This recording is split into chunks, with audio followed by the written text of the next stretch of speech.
Late 19th century, mountainous interior of Colorado, United States. Autumn was already past its prime. The air was heavy, almost metallic, and the dry leaves crackled under boots like ignored warnings. In the small settlement, almost everyone was doing the same thing, reinforcing roofs, stacking firewood against the rough wooden walls, and repeating ancient gestures, learned without ever being questioned. It was in this context that Elias Harper decided to do the opposite. While the others protected their homes, he stretched old tarps and drove stakes into the cold, hardened ground, building a narrow tunnel between the cabin door and the woodshed. Too low for people, too fragile for animals. Useless, they said. They laughed at him. They called it a waste. Some looked away, others pointed. The problem was that the approaching cold weather wasn't coming alone, and when the first white wall began to descend from the Rocky Mountains, no one there realized that the most serious mistake had already been made weeks before. That region was not suited for excesses. The houses were low, built with whatever the land allowed. Poorly hewn logs, repurposed planks, irregular roofs. Everything obeyed an old logic, surviving by repeating what had always worked. The winters were rarely kind, but they had also never been cruel enough to change habits. In the center of the settlement, the men helped each other with the preparations. One day on the neighbor's roof, the next stacking firewood against the walls, protected by the roof eaves. The same method as their fathers, and their fathers. No one questioned it. They just did it. Elias lived far away. Not by choice, it just happened that way. His cabin was a few meters up near the slope, where the wind arrived first, and the snow usually accumulated before descending into the valley. It was an uncomfortable place, too quiet, too cold. He spoke little.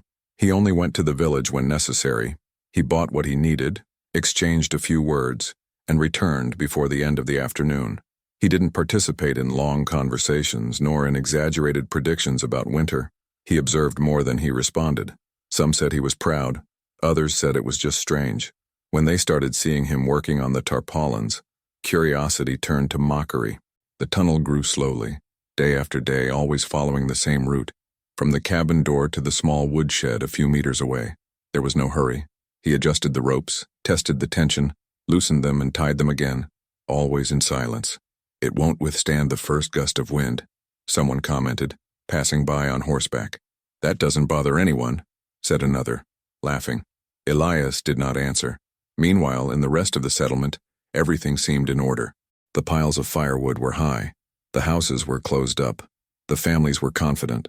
The cold hadn't yet shown enough force to truly frighten anyone. But Elijah did not work against the cold. He was working against something more discreet. At night, when the wind changed direction, he would go out to check the tarp. He would run his hand over the damp surface, feel the condensation forming, and adjust small, almost invisible openings. Not to heat it up, to let the air breathe. It was a type of care that nobody noticed, because nobody there believed that humidity could kill. In the settlement, the children played in the cold earth. The women organized provisions. The men reinforced locks. Everything seemed solid, stable, right. The tunnel, in contrast, seemed fragile, something improvised, temporary, ridiculous. And perhaps that's why no one noticed the most important detail. While the others' piles of firewood were already beginning to darken with the morning dew, Elias's remained dry, not because it was warmer, but because it never faced the direct clash between the warmth of the cabin and the cold of the wind. The world continued as normal. The laughter continued. Winter had not yet arrived, but something was already out of place. And when the mountain decided to collect on this collective mistake, there would be no time to learn again. The decision to build the tunnel did not arise from a single clear moment. There was no announcement, no explanation. It just began. On one of the last days of autumn, while the settlement was still debating whether that winter would be harsh or merely inconvenient, Elias climbed up to an old shed and brought down worn tarpaulins, stained by time. Some had been used years before to cover grain. Others were remnants of forgotten cargo. Nothing there seemed valuable. He spread the first tarp on the ground and stood there for a few minutes watching the wind. Not its strength, its direction. The way the air hit the cabin, rose up the wall, and disappeared down the hillside. Only then did he begin to drive in the stakes. The tunnel wasn't built all at once. It grew like someone testing an idea in silence. First a short stretch just enough to cover the doorway. Then another meter. Then another. Always low, always close to the ground. There was no room to stand. There was no apparent comfort, just continuity. In the settlement, strangeness became a recurring topic of conversation. "If you want to waste tarpaulin, seal the windows," said an older man. "He'll end up trapped in there when the snow falls," another commented. Laughter came easily because at that moment, no one felt real fear. The sky was still clear. The nights were cold but bearable. Confidence was a thick blanket. Elias did not defend himself, not because I didn't know the answer, but explaining would require admitting something the others didn't want to hear, that they were preparing for the wrong problem. While the neighbors were thinking about how to block out the cold, he was thinking about what came before it. What happened when the warm air escaped from the house, touched the snow, turned to water, and then to ice. He thought about the sound of the firewood crackling, not from fire, but from freezing. He had seen this before, not there, but in another winter, in another place. He lost half of what he had because he trusted too much in apparent protection. The tunnel was a correction to that old mistake. During the afternoons, he would test the tarp with water. He would throw small buckets onto the cover and observe the runoff. He adjusted the slope. He tightened one knot. He loosened another. Everything seemed excessive to passers-by, but every detail had a purpose. At night, when the temperature dropped rapidly, he walked through the still unfinished tunnel and felt the difference. Not heat, not comfort, just the absence of shock. The air didn't bite. The ground remained dry. That was what he was looking for. In the settlement, no one changed anything. On the contrary, the strange construction reinforced the feeling that they were right. It had always been like that. When someone deviates too much, the others unite around the old path. "This cold weather will teach us something," someone said, laughing. "The mountain always demands its due," another replied. Elias finished the tunnel 2 days before the change in the sky. The next morning, the clouds began to gather differently, not high and fleeting, but low, heavy, casting shadows down the hillside. The wind stopped suddenly. An eerie silence fell over the valley. He tied up the last reinforcement, went inside, and calmly closed the door. From the outside, the tunnel seemed far too small for what was to come. And perhaps it was true, because the question was no longer whether that structure would work. It was uncertain whether there would be time to figure that out when the snow really started falling. The snow started without warning.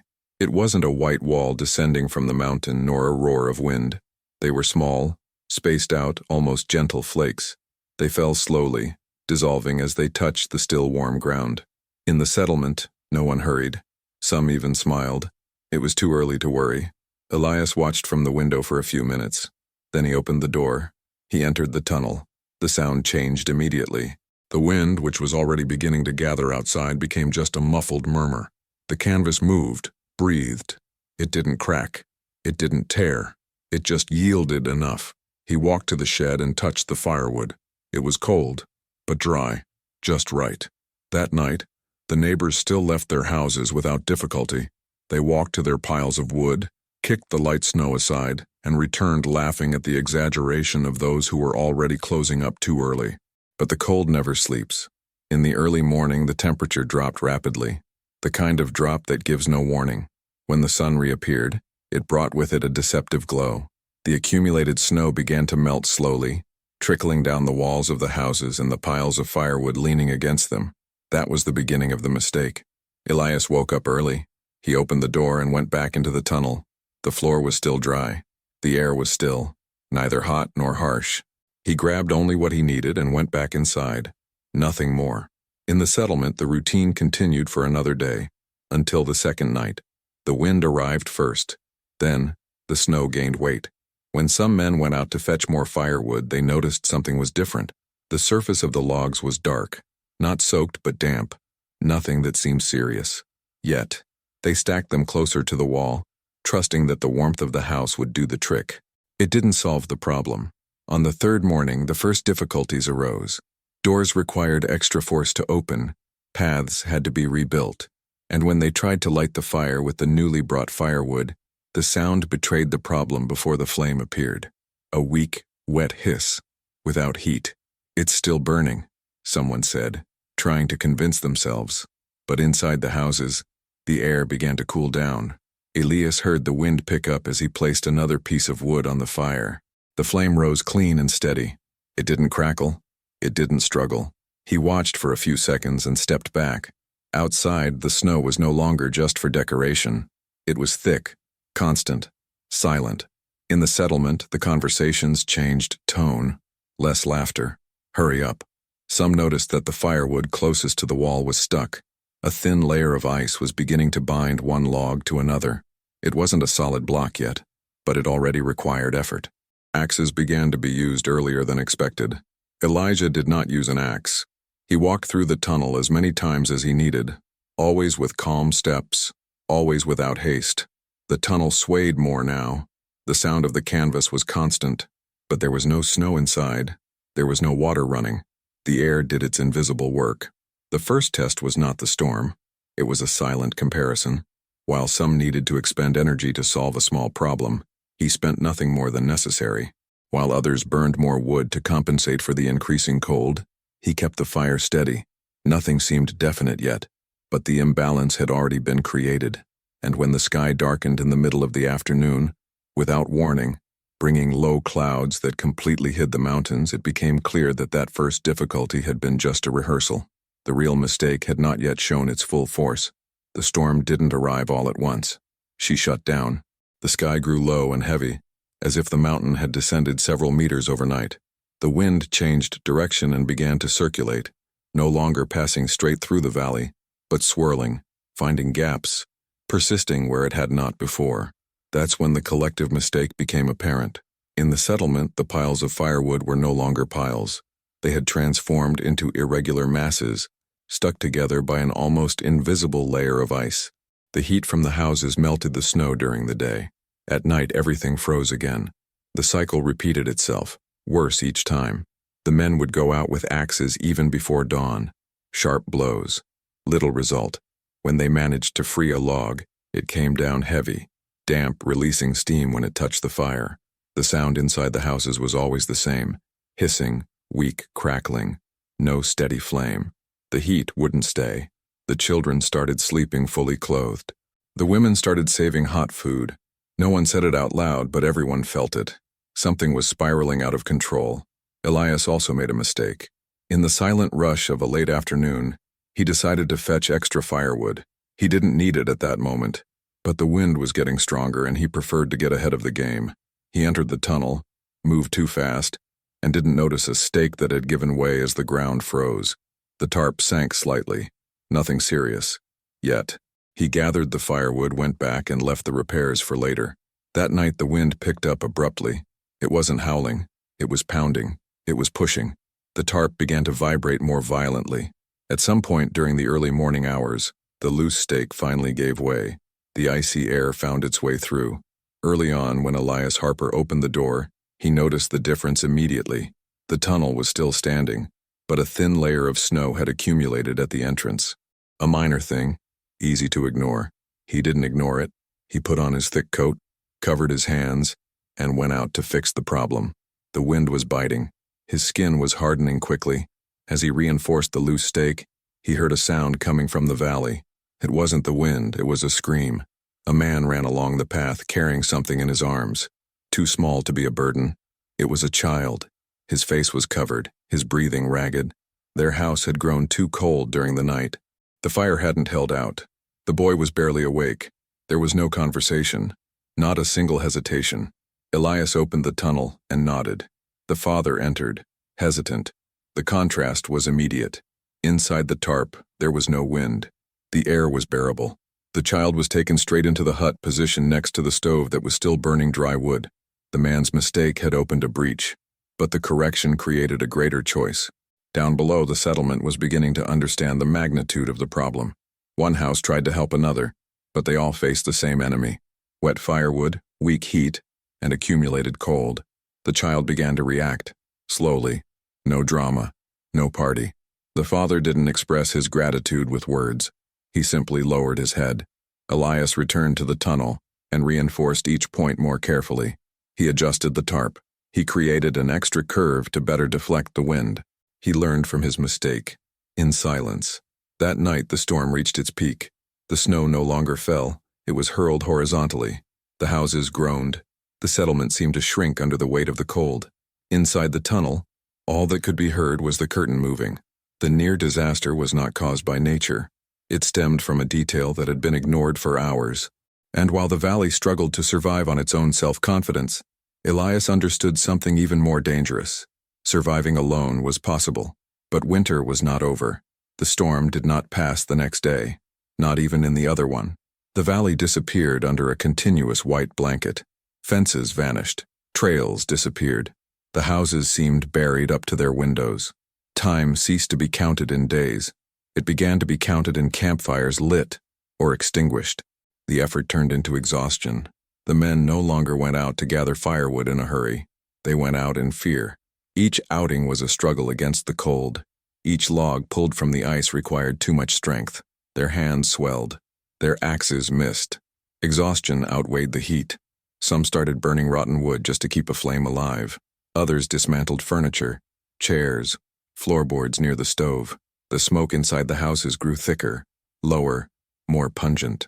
The cold didn't need to come in anymore. He was already inside. On the hillside, Elias was following a different rhythm. Not better, just more consistent. He reduced the fire. It burned less, not more. He adjusted the schedule. He watched the wind before leaving. He listened to the tarp. He felt when the air changed its mood. The tunnel moved like a living organism. It bent with the strong gusts, but without directly resisting. The snow didn't accumulate. It slid off. The wind found nowhere to bite. It was ugly, noisy. It worked. On the fourth consecutive night of storm, someone knocked on the door. It wasn't a request. It was necessary. 2 houses down, a woman could no longer keep the fire going. Her husband had left too early, expending too much energy. Now she trembled uncontrollably. The remaining firewood was a block of ice. Useless. Elias listened in silence. He put on his coat. He opened the tunnel. He didn't invite her. He didn't refuse. He carried dry firewood to their door. Just enough. Nothing more. Not for teaching.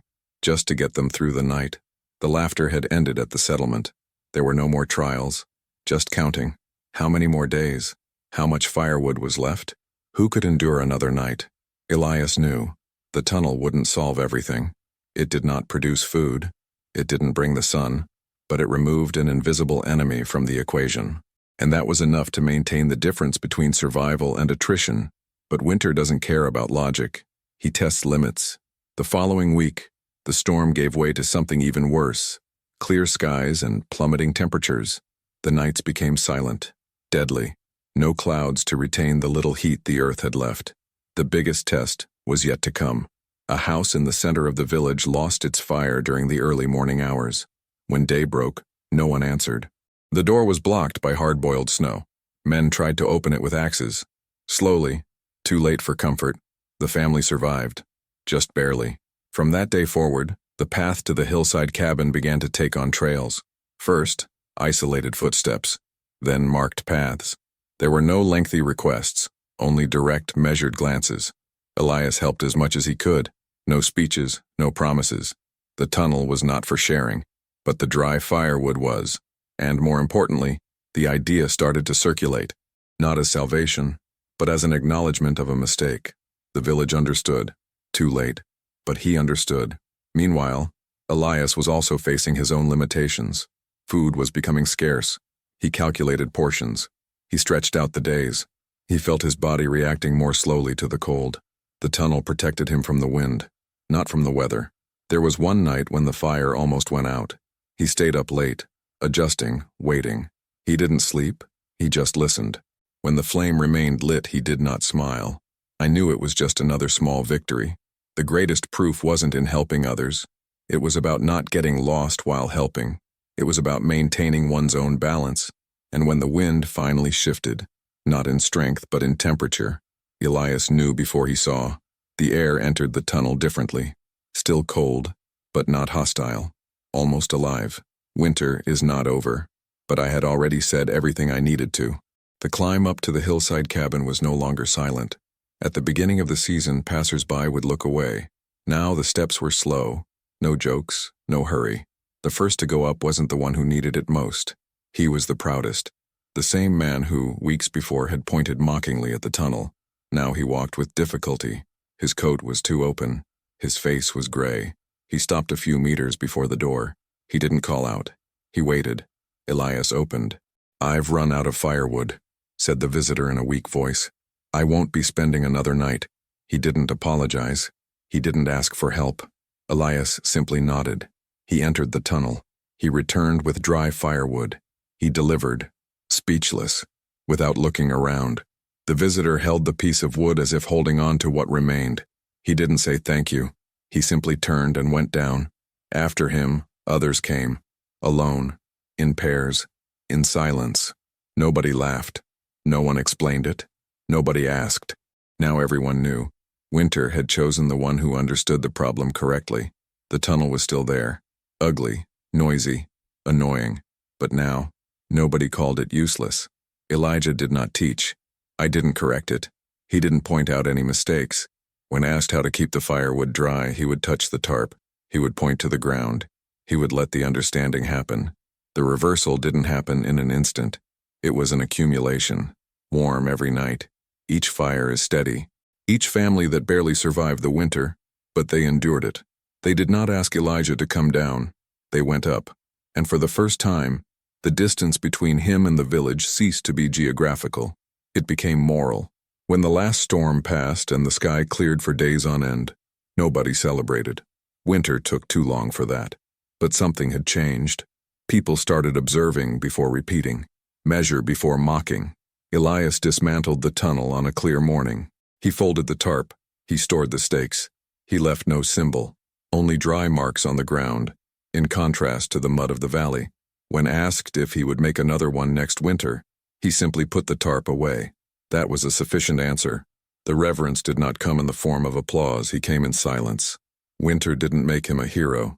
It merely revealed what was already there. While many struggled against the snow, wind, and cold, Elias fought against the invisible error, that of repeating without thinking. The tunnel wasn't ingenious because it was complex. He was great because he was humble. He did not conquer nature. It simply made room for her to pass through, without destroying anything. And sometimes surviving isn't about proving you were right. It's about being whole enough to see others understand, too late, where they went wrong. Not every lesson needs to be explained. If you understood that, the channel is here. Sign up.